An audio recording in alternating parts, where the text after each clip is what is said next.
மூணாறில் போய் அம்மா ஒரு தடவை 2000 ரூபாய் பணம் கொடுத்தாங்க. அந்த பணத்தை வச்சு மூணாறு டீ எஸ்டேட் அந்த டீ பவுடரை வாங்கிட்டு வந்து சின்ன பாக்கெட் பண்ணிவிட்டு அங்கே அந்த பாலக்காடு சித்தூரில் இருக்கிற எல்லா வீடுங்களுக்கும் ஃபஸ்ட். ஆனால் அந்த டைமில் என்ன ஆயிடுச்சுன்னா அஸ் யூஷுவல் ஃபஸ்ட் பிஸ்னஸ் எப்பவுமே ஃபெயிலியர் தானே. அந்த ஒயிட் கலர் பாக்கெட் போட்டு யார்கிட்ட கொடுக்கும்போது யாருமே வாங்கலை. ஏன்னா அதில் பிராண்டு கிடையாது. என்னடா ஆச்சு, 2000 ரூபா வாங்கணும், வாங்கிட்டு வந்தோம், பாக்கெட் பண்ணி எல்லாமே லாஸ் ஆகுதுன்னு சொல்லிட்டு எல்லா பாக்கெட்டையும் உடச்சி திருப்பி 1/2 கிலோ 1 கிலோ பாக்கெட்டாக பண்ணி இந்த டீ ஷாப்புங்களுக்கு போய் சப்ளை பண்ணோம், சைக்கிளில் வச்சுட்டு போய். அப்போது என்னை பார்த்துட்டு நான் வந்து டீ பவுடரை செல் பண்ணும்போது 2-3 டீ ஷாப் ஓனர்ஸ் வந்து வாங்கினாங்க, ட்ரை பண்ணாங்க. அப்புறம் கொஞ்சம் கொஞ்சமாக வாங்க ஆரம்பிச்சேன். அப்படி தான் அந்த பிஸ்னஸ் வந்து அப்படியே ஸ்டார்ட் ஆச்சு. பாலக்காடில் வந்து கொட்ட மைதானம் பிளேஸில் வந்து ஒரு எக்ஸிபிஷன்ஸ் ஸ்டார்ட்டாக இருந்தது. உள்ளுக்கு போய் பார்த்தோம், ரொம்ப அட்ராக்டிவாக இருந்தது, கலர்ஃபுல் லைட்ஸாக இருந்தது.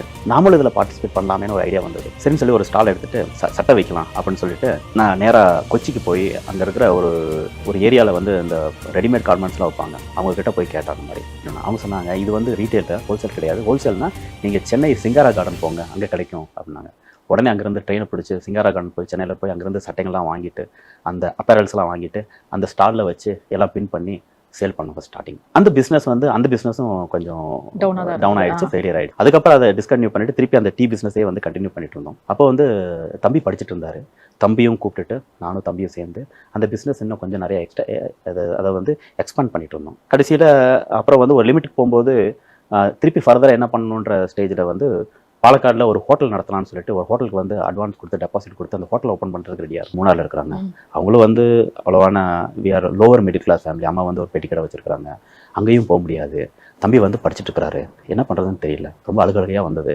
நம்ம எதுக்கு வாழ்கிறோம், what is the meaning of லைஃப்னு நான் வந்து ரொம்ப நாள் உட்காந்து யோசனை பண்ணிட்டே இருக்கேன். என்னடா அது டெய்லி காலையில இருந்து சாயந்தரம் வரைக்கும் வேலை பண்ணிட்டே இருக்கிறோமே. ஏன்னா லைஃப்ல நிறைய தோல்விகளை தான் பார்த்திருக்கீங்க. எந்த அளவுக்கு உங்களுக்கு ஒரு கான்ஃபிடென்ட் இருந்தது? எதனால ஃபர்ஸ்ட் ஃபர்னிச்சர் எனக்கு அதுவே தெரியும். ஃபர்ஸ்ட் சொன்னா டீ பவுடர் தான் என்னோட ஃபர்ஸ்ட் இது பண்ணது. டீ பவுடருக்கு அப்புறம் வந்து அப்பேரல்ஸ் வித்தோம் எக்ஸிபிஷன்ல, அது வந்து சரியா போகல. அதுக்கப்புறம் வந்து பிளாஸ்டிக் ஐட்டம்ஸ், பாட்டில்ஸ் இதெல்லாம் வந்து. அதுக்கப்புறம் வந்து கேண்டில் ஸ்டாண்டு பண்ணிட்டு இருக்கும் போதே என்ன பண்ணோம்னா திருப்பி வந்து ஹவுஸ் ஹோல்ட் குட்ஸ், இந்த கட்லரி செட்டு, இந்த கிச்சன் எக்யூப்மெண்ட்ஸ் இதெல்லாம் வந்து நாங்கள் ஸ்டார்ட் பண்ணோம். அப்புறம் இந்த கேஸ் ஸ்டவ் எக்ஸ்சேஞ்ச் பண்ணோம், பழைய ஸ்டவ் வாங்கிட்டு புது ஸ்டவ் கொடுக்குறது, அந்த ஒரு பிஸ்னஸ் போயிட்டு இருந்தது.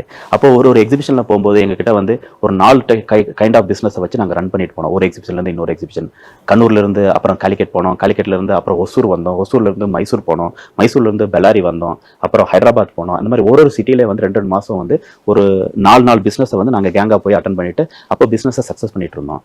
அப்போ ஒரு நாள் என்ன ஆச்சுன்னா, ஒருத்தர் வந்து பக்கத்து ஸ்டால் வந்து ஒருத்தர் வந்து டிவி ஸ்டாண்ட் ஒரு 4-5 டிவி ஸ்டாண்ட் வச்சுருந்தாரு. ரொம்ப கோட் சூட்டெல்லாம் போட்டுட்டு ரொம்ப டீசெண்டாக வந்து காலையில் மத்தியானம் வருவார், சாயந்தரம் போயிடுவார். ஆனால் அவங்க பிஸ்னஸ் பண்ணுறதே தெரியாது. அப்புறம் ரொம்ப ஈஸியாக அவங்க பிஸ்னஸ் பண்ணாங்க. என்னடா அது இவ்வளோ ஈஸியாக பண்ணுறாங்களே, ஒரு ரிஸ்க் இல்லை, ஒன்றும் இல்லை, ஈஸியாக பண்ணுறாங்களே என்ன அப்படின்னு சொல்லி கொஞ்சம் யோசனை பண்ணி உள்ளுக்கு போய் பார்த்தேன் என்ன பண்ணிட்டு இருக்கான்ட்டு. அவங்க 4 டிவி ஸ்டாண்டை வந்து ஜஸ்ட் சாம்பிளில் தான் வைப்பாங்க எக்ஸிபிஷனில். கஸ்டமர் வந்தால் 100 ரூபாய் கொடுத்து அட்வான்ஸ் வாங்கிட்டு புக் பண்ணிடுவாங்க. நெக்ஸ்ட் எக்ஸிபிஷனில் அதே டிவி ஸ்டாண்டை நான் போட்டேன்.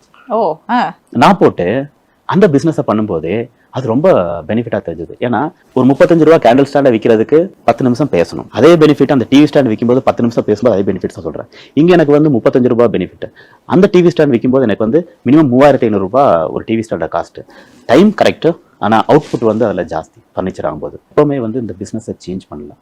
ஏன்னா ஃபர்னிச்சர் இண்டஸ்ட்ரி வந்து ரீட்டைல் இண்டஸ்ட்ரியில் நம்பர் 2ல இருக்குது. ஃபர்ஸ்ட் வந்து ரியல் எஸ்டேட்டு, செகண்ட் வந்து ஃபர்னிச்சர், தேர்ட் வந்து எஃப்எம்சிஜி ஆர் ஜுவல்லரி இந்த மாதிரி எடுத்துகிட்டு